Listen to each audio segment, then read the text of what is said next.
वृंदावन बिहारी लाल की जय। आप श्रीमद् भागवत कथा पुराण की कथा सुन रहे हैं। अजामिल पापी की कथा चल रही थी। आगे चलते हैं। विष्णु दूतों के द्वारा परमेश्वर के नाम की महिमा का वर्णन किया जाना। श्री सुखदेव जी कहने लगे, हे राजन, जमदूतों से उपरोक्त बात सुनकर विष्णु पार्षद कहने लगे, हे जमदूतों, इस बात का हमको आज अच्छी प्रकार ज्ञान हुआ है कि धर्मराज के जहाँ भी अंधेर खाता है, यदि यही हाल रहा तो संभव है एक दिन अधर्मी लोग स्वर्ग और धर्मात्मा लोग नरक में निवास करने लग जाएंगे, क्योंकि यहाँ आप जैसे अनभिज्ञ कर्मचारी काम पर लगाए जाते हैं, वहाँ ऐसे न्याय नीति और सुकर्म सिर पर रखकर 9 2 11 हो जाते हैं। यदि माता पिता अपने पुत्र को विष देने लग जाएं और विश्वास पात्र मित्र विश्वासघात करने लग जाएं, तो आप ही बताइए फिर बचाने वाला और कौन बाकी बच जाता है। इसलिए राजा का कर्तव्य है कि वह नीतिज्ञ न्यायकारी और धर्मात्मा कर्मचारी रखकर प्रजा की सदा कष्ट और दुखों से रक्षा करे, क्योंकि अज्ञानी और धर्मी नौकर रखकर राजा न केवल अपने आप को बल्कि कुटुंब और राज्य को भी नष्ट करवा लेता है।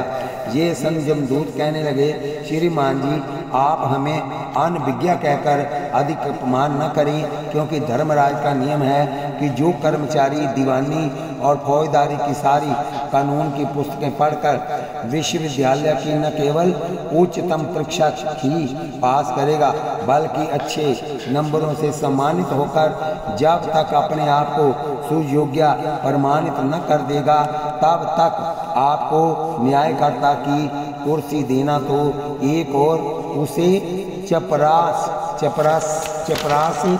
भी सम्मानित नहीं किया जाएगा। तो आज हमारी कक्षा में सर्वप्रथम आने का केवल उत्तीर्ण पत्र नहीं देख सकते।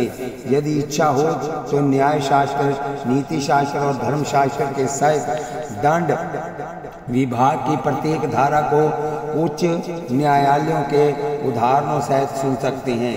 तथा सबसे बढ़कर बात धर्मराज के राज्य में ये है कि वहाँ रिश्वत और झूठी गवाही स्वप्न में भी प्रवेश नहीं कर सकती। इसलिए हे मित्रों, जिस राज्य में शासक, नीतिज्ञ और न्यायकारी कर्मचारी हैं तथा झूठी गवाही और रिश्वत का प्रवेश द्वार सदा बंद रहता है, वहाँ कभी स्वप्न में भी अन्याय होने का मन में विचार करना पागलपन नहीं तो मूर्खता अवश्य है। इसलिए आप हमारे काम में रोड़ा न अटकाकर इस अधर्मी अजामिल को जमराज के पास ले जाने दीजिए, जिससे वहाँ इसके लिए किसी नरक का शीघ्र प्रबंध किया जाए। ये सुन विष्णु पार्षद कहने लगे, हे मित्रों, आपको इस प्रकार ज्ञान की बातें करते हुए सुनकर हमको आप अज्ञानियों पर न केवल हंसी आती है बल्कि क्रोध भी आता है, क्योंकि जो किसी का बेटा न बनकर बाप और चेला न बनना चाहता है तथा परमेश्वर के नाम से महात्मय को न जानकर ज्ञानी बनना चाहता है, उसको बुद्धिमान तो क्या पागल कहने में भी लज्जा आती है। इसलिए आपको धर्मराज के दूत बनकर सबसे पहले नाम महात्म्य पढ़ना चाहिए था। जिस प्रकार बहुत थोड़ी औषधि की मात्रा भयंकर रोग को और आग की चिंगारी तृण काष्ठ के ढेर को तथा सूर्य का प्रकाश महाअंधकार को शीघ्र नष्ट कर देता है, उसी प्रकार जान से अनजान से, हंसी से, क्रोध से अथवा किसी कारण से लिया हुआ परमेश्वर का नाम बड़े बड़े पाप पहाड़ों को क्षण में चूर चूर कर देता है। सो ये अधर्मी अजामिल भगवान नारायण का नाम उच्चारण करके धर्मात्मा बन चुका है तथा तत्पश्चात इसने कोई अधर्म नहीं किया है, इसलिए इसको नरक में ले जाना तो एक और इसका नाम सुनना भी पाप है।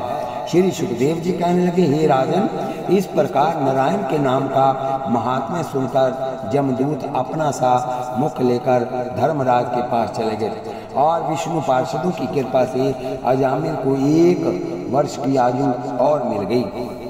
जब उसने देखा कि अज्ञान से परमेश्वर के नाम लेने से जमदूतों की फांसी से छूट गया, तो तुझे ब्राह्मण के घर में जन्म लेकर काम, क्रोध और पाप कर्म में फंसना बेकार था। इसलिए तुझे अब संसारी माया मोह से बिल्कुल मन हटाकर परमेश्वर के ध्यान में अच्छी प्रकार मन लगा देना चाहिए। हे राजन, ये सोचकर अजामिल हरिद्वार को चला गया और वहाँ 1 वर्ष तक परमेश्वर के ध्यान में लवलीन रहकर योगाभ्यास से अपना शरीर त्याग दिया। तब उसके लिए एक सुंदर विमान आया और वह दिव्य रूप होकर उसमें बैठ वैकुंठ में चला गया। उस समय उस पर देवता पुष्प बरसाने लगे और गंधर्व गान करने लगे तथा अप्सरा नाच करने लगी। किम बहुना उस समय जय जय ध्वनि से सारा आकाश गूंज उठा। श्री सूत जी कहने लगे, हे मुनीश्वरों, देखो, अज्ञान से एक नाम लेने पर अजामिल जैसा अधर्मी परम पदवी को पहुंचा गया। सो मन से सदा परमेश्वर का ध्यान करते हैं, उनकी गति का गुणगान जीवा से करना कठिन है। श्री सुखदेव जी कहने लगे, हे राजन, भगवान का भक्त कभी स्वप्न में भी नरक नहीं जाता, इसलिए सदा परमेश्वर का भजन करना चाहिए। बोलिए वृंदावन बिहारी लाल की जय। जमदूतों का जमराज से अजामिल का हाल कहना। इतनी कथा सुनकर राजा परीक्षित कहने लगे, हे मुनिराज, विष्णु पार्षदों के पास ले जाकर जमदूतों ने जमराज के पास जाकर क्या कहा, इसका कृपा कर वृतांत सुनाइए। ये सुन सुखदेव जी कहने लगे, हे राजन, विष्णु पार्षदों का पास आकर जमदूत जमराज से कहने लगे, हे स्वामिन, यद्यपि हम आपकी सेवा कर वेतन लेते हैं, परंतु हमें इस प्रकार किसी अधर्मी व धर्मात्मा के पास भेजकर अपमानित मत करवाया कीजिए, क्योंकि कहा है, मन बिना संसार में जीवन है धिकार, मान बिना संसार में जीवन है धिकार, मान रहित पकवान तज घर में खाइए ज्वार। इसके बाद धर्मराज के धैर्य देने पर उन्होंने कहना आरंभ किया, हे महाराज, ज्यों ही हमने अजामिल के गले में फांसी डालकर जहाँ लाने की इच्छा की, त्यों ही उसने अपने लड़के नारायण को भयभीत होकर पुकारा। सो उधर उसका जोर से नारायण का नाम लेकर पुकारना था और उधर विष्णु पार्षदों का वहाँ आकर हमको न केवल डांटना डपटना था, बल्कि अपमानित कर आपके पास उल्टे पांव भेजना था। सो अभी तक हमारी ये समझ में नहीं आया कि पुत्र को पुकारने पर भी परमेश्वर अपने पार्षदों को पापियों के पास क्यों भेज देते हैं। ये सुन धर्मराज कहने लगे, हे जमदूतों, उस परमेश्वर के नाम का महात्म्य ऐसा ही नहीं बल्कि इससे भी अद्भुत फल दिया करता है। सो तुमको इस बात में आश्चर्य नहीं करना चाहिए, क्योंकि उस परमेश्वर के नाम का महात्म्य हम ब्रह्मा, मनु, प्रहलाद, राजा बलि तथा बड़े बड़े ऋषिश्वर और मुनीश्वर भी अच्छी प्रकार नहीं जानते हैं। वह इस संसार को क्षण भर में पैदा कर पल में नष्ट कर देते हैं। इसलिए जो कोई प्राणी अंत समय उनका ध्यान कर नाम स्मरण करता है, उसके तमाम पाप पहाड़ क्षण में काफूर हो जाते हैं। सो अगाड़ी ऐसे प्राणी को यहाँ भूल कर बिना लाकर तुमको उसे दंड वत प्रणाम कर यहाँ लौट आना चाहिए। किंतु जिसने अपनी आयु में कभी ना तो शुभ कर्म किए हों और ना परमेश्वर का ध्यान किया हो, उस पापी के गले में फांसी डालकर दंड देते हुए यहाँ लाया करो। ये सुन सब जमदूतों ने प्रतिज्ञा की कि जो आदमी शुभ कर्म करते हैं अथवा परमेश्वर का सदा भजन करते हैं या अंत समय में उसके नाम का उच्चारण करते हैं, उनको कभी अपने तो दर्शन नहीं देंगे, परंतु उनके दर्शन कर अपना जन्म सफल करेंगे। इतनी कथा सुनकर राजा परीक्षित कहने लगे, हे मुनिराज, आपने बताया था कि बिना किसी पुण्य के प्रताप से मनुष्य परमेश्वर का नाम नहीं लेता है। तो अजाम्य ने ऐसा कौन सा पुण्य किया था जो अंत समय परमेश्वर का नाम लेकर वैकुंठवासी हो गया। ये सुन श्री सुखदेव जी कहने लगे, हे राजन, एक दिन का वृत्तांत है कि कुछ साधु संत अजामिल के ग्राम में आकर अपने टिकने के लिए किसी धर्मात्मा का घर पूछने लगे। तो गांव वालों ने उनसे ठट्ठा कर कहा कि हे महात्माओं, आपके रहने के लिए सबसे उत्तम स्थान अजामिल ब्राह्मण का घर है, क्योंकि एक तो धर्मात्मा है और दूसरे साधु संत की अच्छी सेवा टहल करता है। ये सुन के महात्मा लोग उसके पास चले गए। सो अजामिल और उसकी प्रियतमा ने इनकी आदर से सेवा टहल कर खाने पीने और सोने बैठने का उचित प्रबंध किया।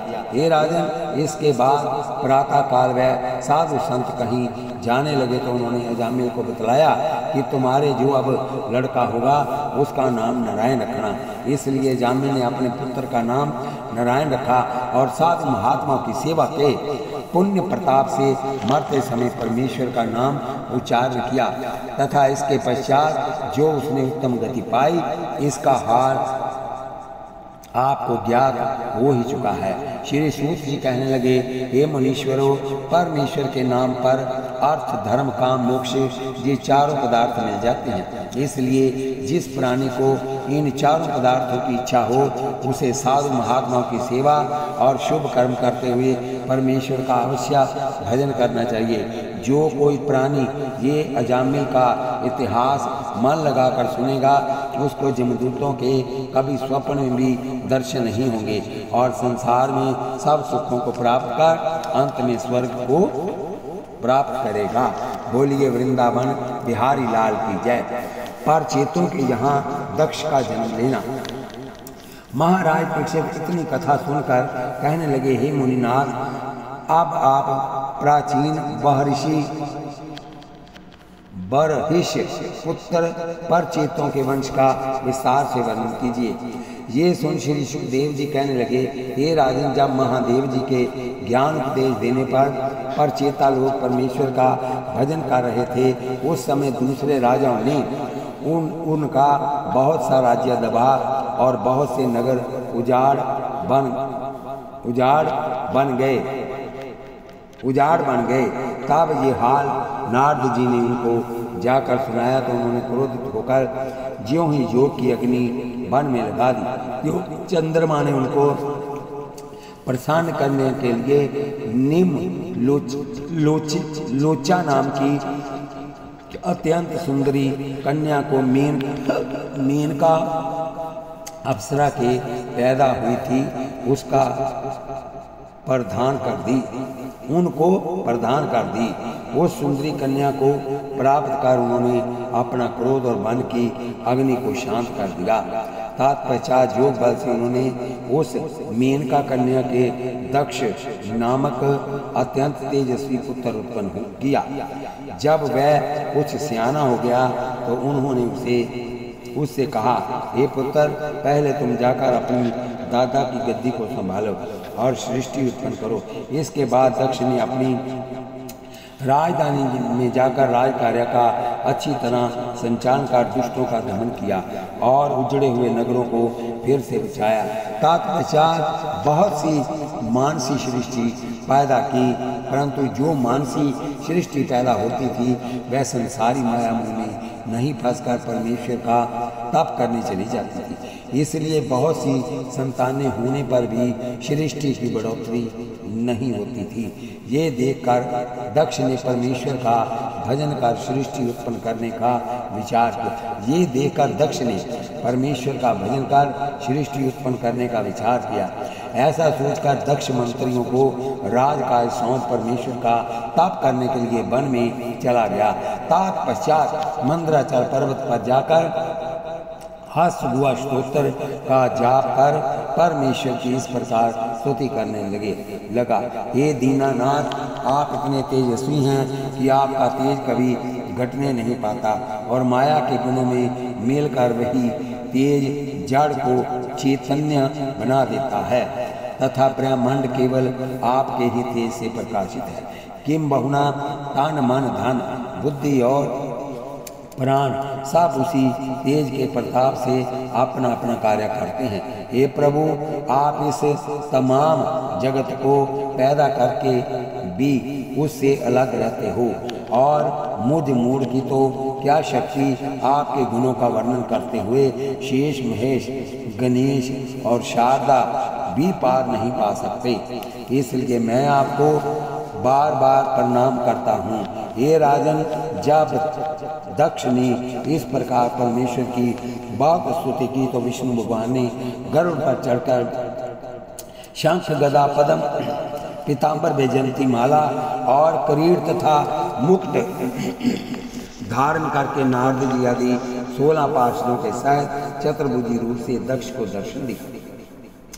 इस प्रकार भगवान को साक्षात सामने पाकर दक्ष ने साष्टांग दंडवत किया और बहुत सी स्तुति की। तब भगवान ने प्रसन्न होकर कहा, हे दक्ष, हम तेरी तपस्या से बड़े प्रसन्न हैं। सो जो मन में हो वही हमसे वरदान मांग सकते हो, क्योंकि तुझे मेरे भक्त प्राणों से भी प्यारे होते हैं, इसलिए मैं उनसे कुछ भी छिपा नहीं रखता। ये सुन दक्ष कहने लगे, हे भगवान, आपके दर्शन होने के पश्चात ऐसा कौन अभागा होगा जो संसार के तमाम वैभव तो क्या मुक्ति से भी वंचित रह जाता होगा। इसलिए आपके दर्शन करने के पश्चात मुझे किसी वस्तु की चाहना नहीं है, परंतु आपकी भक्ति सदा बनी रहे, केवल ये वरदान देने की अवश्य कृपा कीजिए। ये सुन भगवान कहने लगे, हे दक्ष, तुम्हारी बुद्धि धन्य है जो संसारी सुखों की ओर से मुख मोड़े हुए हो, परंतु तुमने सृष्टि उत्पन्न करने की इच्छा से तप दिया था, इसलिए पंचजन्या प्रजापति की कन्या आसिक्री से विवाह कर मैथुन सृष्टि पैदा करो, क्योंकि मानसी सृष्टि में माया मोह कम रहता है। इसलिए थोड़ा सा ज्ञान पाने पर भी वह शीघ्र संसार से विरक्त हो जाती है, किंतु मैथिली सृष्टि मक्खी की तरह मिठास रूपी माया में सदा लिपटी रहेगी। हे राजन, ऐसा उपदेश देकर भगवान तो अंतर्ध्यान हो गए और दक्ष पंचजन्या प्रजापति की कन्या आसिक्री से विवाह कर आनंद से अपना राज्य कार्य चलाने लगे। दक्ष का 10,000 पुत्रों को उत्पन्न करना। श्री सुखदेव जी कहने लगे कि हे राजन, जब दक्ष को विष्णु भगवान इस प्रकार वरदान देकर चले गए तो उन्होंने आसिक्री से विवाह कर मैथिली सृष्टि पैदा करने की इच्छा की, परंतु फिर उन्होंने सोचा कि सृष्टि बढ़ाने के लिए केवल मैथिली सृष्टि काफ़ी नहीं है, इसलिए अभी मानसी सृष्टि उत्पन्न करनी चाहिए। ये सोच उन्होंने अपने तप और जोग बल से 10,000 पुत्र उत्पन्न किए और उन सब का नाम हरे शव रख दिया। तत्पश्चात वह उनको कहने लगे कि हे पुत्रों, पहले परमेश्वर का तप करके सृष्टि उत्पन्न करो। यह सुन वह सब परमेश्वर का तप करने के लिए वन में चले गए। उनको तप करते हुए देखकर नारद जी ने विचार किया कि इनको संसारी माया मुँह से अलग कर देना चाहिए। यह सोच वह उनके पास आकर कहने लगे, हे दक्ष पुत्रों, पहले मेरे इन प्रश्नों का उत्तर देकर सृष्टि के उत्पन्न करने का विचार करना। भूमि और उसका अंत कहाँ है? वह कौन सा स्थान है जिस जगह जाकर मनुष्य वापस नहीं आता? वैकुंठ। भूमि और उसका अंत कहाँ है? जीव। जो नित्य मीन पुरुष को चाहती है वह पूर्ववती बनती स्त्री कौन है? बुद्धि। व्यभिचारिणी स्त्री के पति की क्या पहचान है? दोनों ओर बहने वाली नदी कौन सी है? 25 पदार्थों का बना हुआ कौन सा गृह है? कारागार में फंसे हुए प्राणियों को मुक्त करने वाला कौन सा हंस है? सबसे पैनी धार का चक्कर कौन सा है? सूत जी कहने लगे, ये मुनीश्वरों, जब नारद के मुख से ये पहेली रूप अद्भुत प्रश्न सुने तो वह दक्ष पुत्र अवाक रह गए, अर्थात उनको कुछ उत्तर नहीं आया। तब नारद जी तो हरि गुण गाते हुए वहां से चले गए और वह इन प्रश्नों का उत्तर जानने के लिए परमेश्वर के ध्यान में लवलीन हो गए। तत्पश्चात परमेश्वर की कृपा से उनके हृदय में ज्ञान उत्पन्न हो गया, तो उन प्रश्नों का उन्होंने इस प्रकार उत्तर निकाला। पृथ्वी जीव है और उसका अंत मोक्ष है। यहाँ गया हुआ प्राणी नहीं लौटता, उस स्थान को वैकुंठ कहते हैं। नित्य नए नए विचारों में संलग्न रहने वाली बुरवंती स्त्री को बुद्धि कहते हैं। माया रूपी विचारनी का पुरुष जीव है जो सदा उसमें लिप्त रहता है। दोनों ओर समान रूप से बहने वाली नदी माया है जो कहीं हर्ष कहीं शोक उत्पन्न करती है। 25 पदार्थ तत्वों का बना हुआ मकान कौन सा है? संसार के बना हुआ मकान ये शरीर है। संसार के बंधन में बंधे हुए जीवों को छुड़ाने वाला हंस वेद शास्त्र है। पैनी धार का चक्कर मृत्यु है जो सबको अपनी तेज धार से मारता रहता है। श्री सुखदेव जी कहने लगे कि हे राजन, जब दक्ष पुत्रों के उपरोक्त ज्ञान हृदय में उत्पन्न हो गया तो वह भगवान के भजन में लवलीन होकर परमहंस हो गए और फिर वापस लौटकर नहीं आए। जब इस बात का पता दक्ष को लगा तो उन्होंने 1000 पुत्र और उत्पन्न कर पहले तपस्या करने के लिए वन में भेज दिए। सो नारद जी की कृपा से वह भी जोगी होकर घर नहीं लौटे।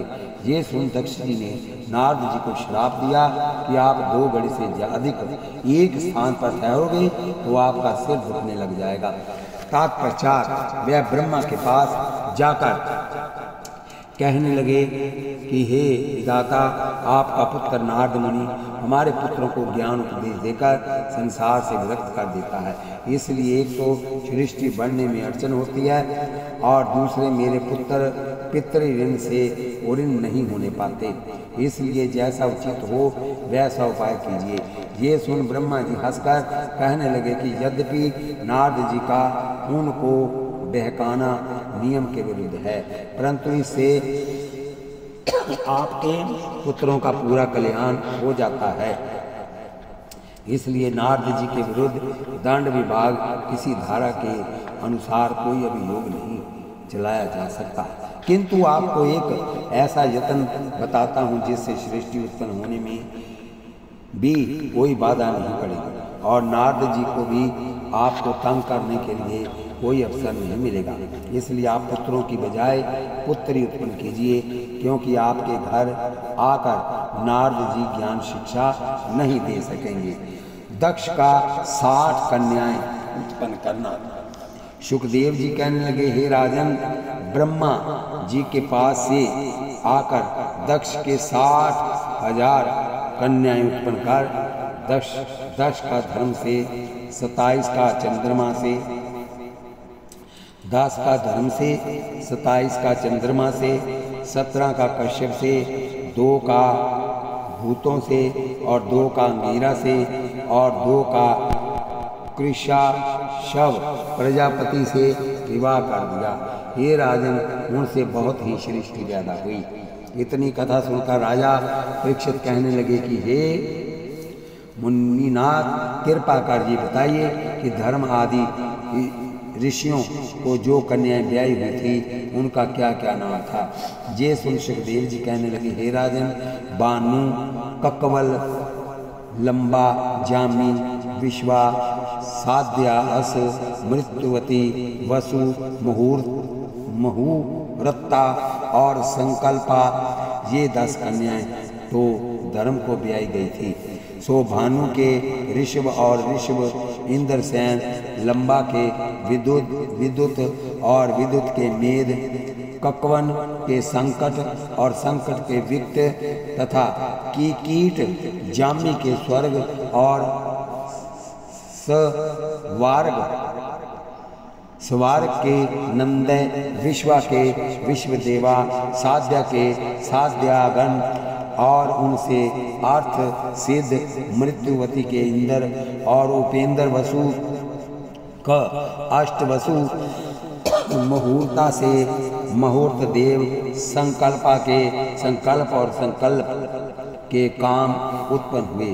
रेवत, अज, भव, भीम, उग्र, वाम, वाशा, कपि, अजय, चंद, प्रति, बुद्धन्या, बहुरूप और महान आदि 11 रुद्र भूत की स्त्री सब रूपा से हुए।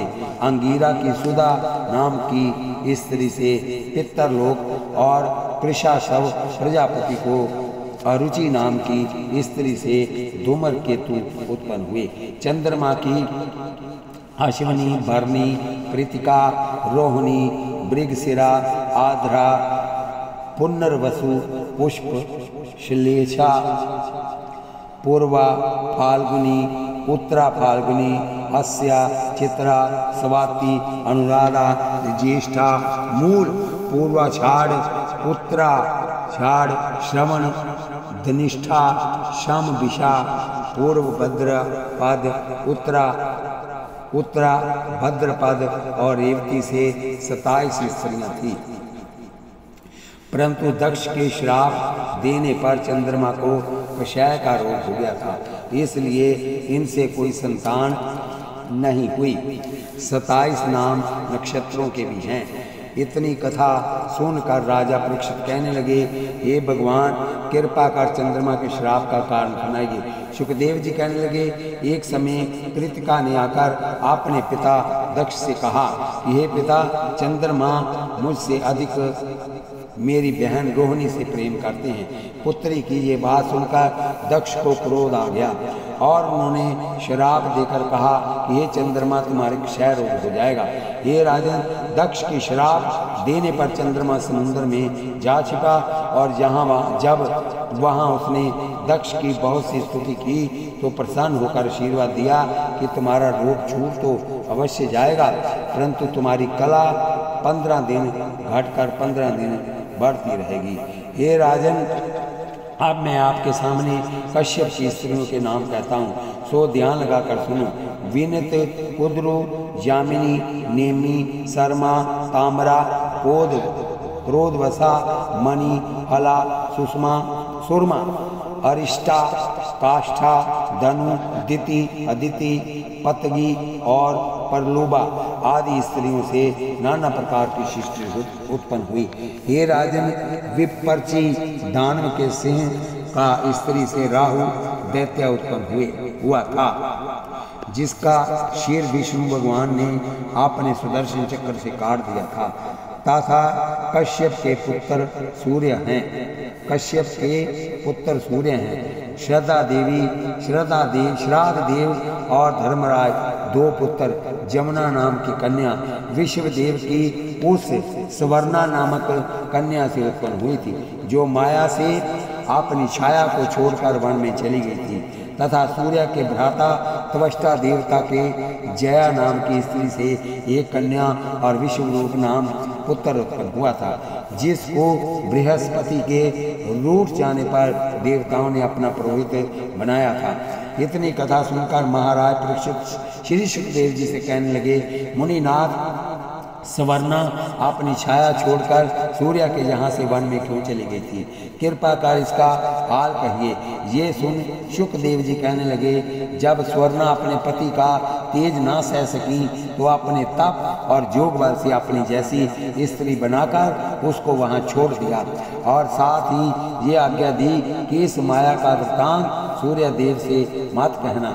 ये सुन उस माया रूपी छाया ने कहा कि जब तक मैं केश पकड़कर अपनी तरह पीटी न जाऊंगी, तब तक ये हाल सूर्यदेव को स्वप्न में भी नहीं सुनाऊंगी। हे राजन, तत्पश्चात स्वर्णा अपने पिता के पास चली गई, परंतु जब विश्वकर्मा ने उसके मुख से उनके आने का वृत्तांत सुना तो उसने उससे कहा कि पति की आज्ञा बिना आने वाली स्त्री को पिता के घर में कोई स्थान नहीं है, इसलिए मैं तुझे आज्ञा देता हूँ कि तू अभी अपने पति के पास जाकर अपने अपराध को क्षमा करा।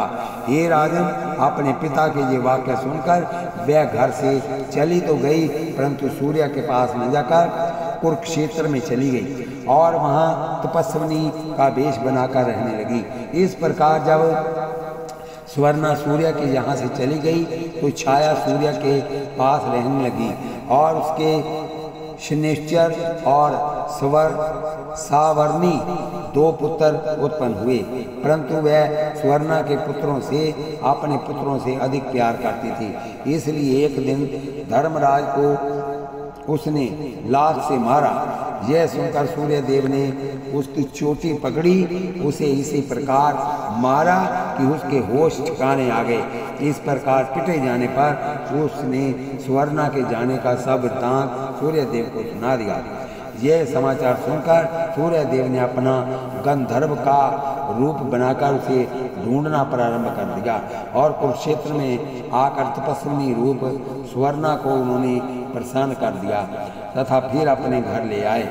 इसके पश्चात अश्विनी कुमार नाम के 2 पुत्र स्वर्णा से सूर्य देव के और हुए। ये राजन, इस प्रकार स्वर्णा अपनी छाया छोड़कर चली गई थी। बोलिए वृंदावन बिहारी लाल की जय। गुरु बृहस्पति का इंद्र आदि देवताओं से रूठना। बोलिए बांके बिहारी लाल की जय। महाराज परीक्षित कहने लगे, हे मुनिनाथ, इंद्र ने अपने गुरु बृहस्पति को किस कारण उदास करके विश्व रूप को अपना पुरोहित बनाया था? कृपा कर इसका हाल अच्छी प्रकार खोल कर सुनाइए। सुखदेव जी कहने लगे, हे राजन, एक दिन इंद्र अपने सिंहासन पर बैठकर अपने आप पर गर्व कर रहा था।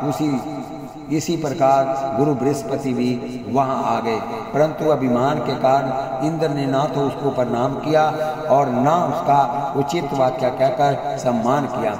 ये देख गुरु जी क्रुद्ध होकर वहां से चले गए। ये राजन, बृहस्पति के चले जाने पर उनकी आंखें खुली और अपना अपराध जानकर के वह बहुत पछताकर अपने मन में कहने लगे कि देखो, मैं राज्य मद में कितना अंधा हो गया हूँ कि जिनकी कृपा से मैं राज्य करता हूँ उन्हीं को अपमानित करने लग गया हूँ। इसलिए मेरे बुरे दिन के आने में अधिक देर नहीं है। कहा है, पूज्यों की पूजा नहीं, अपूज्य पूजे जाएं। अकाल मृत्यु तह सदा अपना राज्य जमाए। ये सोच ज्यों ही वह गुरु बृहस्पति को मनाने के लिए उनके घर गए, त्यों ही गुरु जी वहाँ से अंतर ध्यान हो गए। ये देखकर दुखी होते हुए इंद्र अपने भवन में आ गए। हे राजन, जब ये हाल वृषपर्वा दैत्य ने सुना तो गुरु शुक्राचार्य की आज्ञा से बड़ी भारी सेना लेकर इंद्र पर चढ़ाई कर दी। शिक्षक के ना होने पर जब देवता दैत्यों से हारने लगे तो इंद्र ने हाल ब्रह्मा जी के सामने कहा, जिसे सुनकर विधाता कहने लगे, हे इंद्र, यद्यपि राज्य मद में आपने अपने गुरु का अपमान कर नष्ट होने का समान उत्पन्न कर लिया है, परंतु यदि तपस्या का पुत्र विश्व रूप कुछ दिन के लिए तुम्हारा पुरोहित बनने के लिए तैयार हो तो आशा है कि तुम युद्ध में विजय नहीं तो पराजय भी प्राप्त नहीं करोगे। ब्रह्मा की ये बात सुनकर इंद्र त्वष्टा के पास आकर कहने लगे, हे विप्रराज, कृपा कर आप मेरे पुरोहित बन जाइए। ये सुन त्वष्टा कहने लगा कि हे इंद्र, पुरोहित बन जाने पर ब्राह्मणों का न केवल ताप व तेज घटता है बल्कि नरक में जाकर सदा के लिए सुख नष्ट हो जाता है, क्योंकि कहा है, अगर इच्छा तुम्हें बनो पुरोहित पार, वर्ष एक क्या मठा दिए बन देखो दिन 4। इसलिए हे इंद्र, मुझे आपका पुरोहित बनकर नरक में जाने की बिल्कुल इच्छा नहीं है। हे राजन, त्वष्टा के ये वचन सुनकर इंद्र ने उनकी बहुत प्रार्थना की तो स्वभाव से दयालु ब्राह्मण ने अपने पुत्र विश्वरूप को इंद्र का पुरोहित बना दिया। सो विश्वरूप ने पुरोहित बनकर ऐसा यत्न किया कि इंद्र उस युद्ध में विजयी होकर अपने इंद्रासन पर फिर आरूढ़ हो गया। बोलिए वृंदावन बिहारी लाल की जय, जुगल सरकार की जय। श्री कृष्ण गोविंद हरे मुरारे, हे नाथ नारायण वासुदेव। ये कथा आप रोज नित्य प्रति सुने। ये श्रीमद् भागवत महापुराण की कथा आपको कल युग में सुनाई जा रही है। कल युग केवल नामधारा सिमर सिमर नर उतरे पारा। जिस युग में जिस प्रकार की भक्ति कही गई है उसको उसी प्रकार करने से उसका फल प्राप्त होता है। जैसे हम ऋतु के अनुसार वस्त्र बदलते हैं, गर्मियों में पतले वस्त्र पहनते हैं, सर्दियों में गर्म पहनते हैं और बरसात में थोड़े सूती मोटे पहनते हैं, जिस प्रकार ऋतु के अनुसार हम अपने वस्त्र बदलते रहते हैं, उसी प्रकार जिस युग में जैसी भक्ति कही गई है वो फलदायक होती है। और काल युग में केवल नाम धारा सिमर सिमर नर उतरे पारा। आप कथा रोज सुनिए, आधे घंटे की कथा होती है। हाथ में माला लेकर मुख से जप कीजिए, कानों से कथा सुनिए और इस कथा को सब्सक्राइब, लाइक, शेयर और आगे जितने लोग इस कथा को सुनेंगे उसका आधा फल आप लोगों को मिलेगा।